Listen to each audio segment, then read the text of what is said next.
Bon, fini les trucs plates, fini les bases, fini la sécurité, on passe aux choses sérieuses, le style. Comment est-ce qu'on fait un backflip layout à la Danner? L'idée, c'est de laisser traîner nos pieds vers l'arrière, d'arquer son dos puis de voir le plus possible ce qui se passe durant notre backflip. Personnellement, c'est le premier backflip que j'ai appris à faire sur la neige.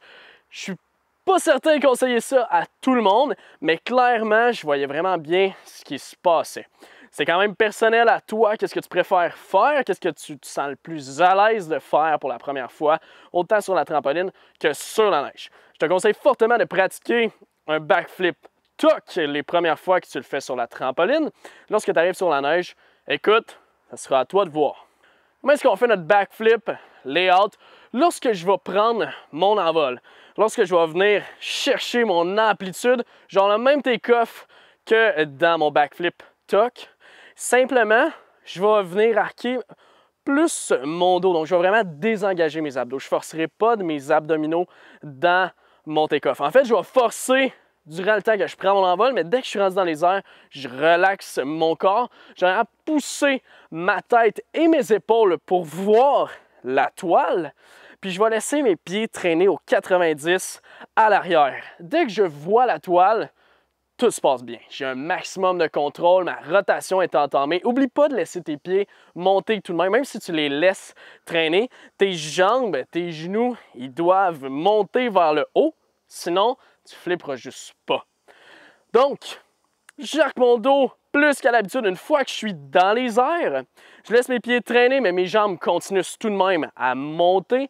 Je spot la toile. Puis là, c'est moi qui décide quand est-ce que je ramène mes pieds. Personnellement, ce que j'aime faire, c'est garder les hauts presque le plus longtemps possible. Puis à la dernière seconde, je vais venir donner un coup d'abdos, ramener mes jambes. Donc, je force les abdominaux à ce moment-là intensément. Je ramène les jambes, j'anticipe le fait que je vais atterrir. Puis là, je vais effectuer soit mon bounce d'arrêt ou soit que je vais reprendre mon bounce pour pouvoir refaire une manœuvre.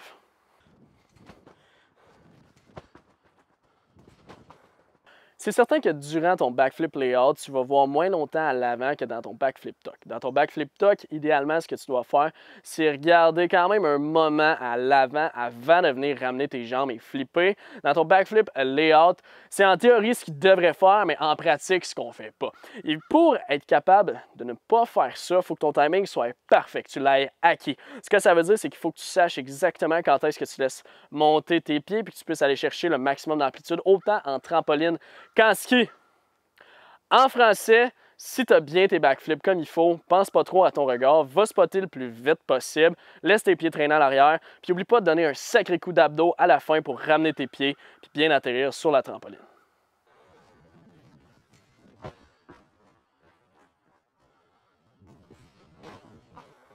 Un petit bonus, si tu veux devenir vraiment le master des backflips, ce que je te conseille de faire, c'est de toutes les essayer. Pour que tu sois capable de faire le backflip tuck, le backflip layout. Puis là, je vais ajouter d'absorber la trampoline et de faire ton backflip. Donc ça, ce que ça veut dire, c'est que ça va être tes pieds qui vont leader toute ta rotation. Tu oublies tout ce que je viens de te dire. Okay? Pour être rendu à ce niveau-là, il faut que tu saches exactement comment faire ton backflip. Il n'y a plus jamais de problème. Là, si tu n'es pas rendu un professionnel du backflip, ça ne s'adresse clairement pas à toi. Si tu es un professionnel du backflip et tu veux encore up ton game, écoute bien ce qui s'en vient, ça va clairement t'aider.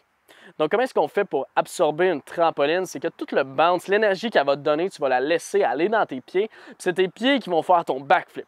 Tu vas voir, je vais garder la tête vraiment près du sol. Toute l'énergie va être transférée dans mes pieds puis je vais flipper vite.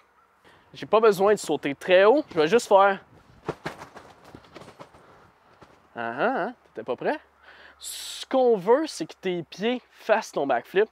Puis toi, il faut que tu ouvres les yeux tout le long pour être vraiment capable de comprendre puis de voir où tu es. Tu vas avoir vraiment moins de contrôle, donc il faut que tu connaisses ta trampoline, que tu connaisses tes bounces. Et ça, c'est super bon pour développer des skills de backflip et ton aerial sense.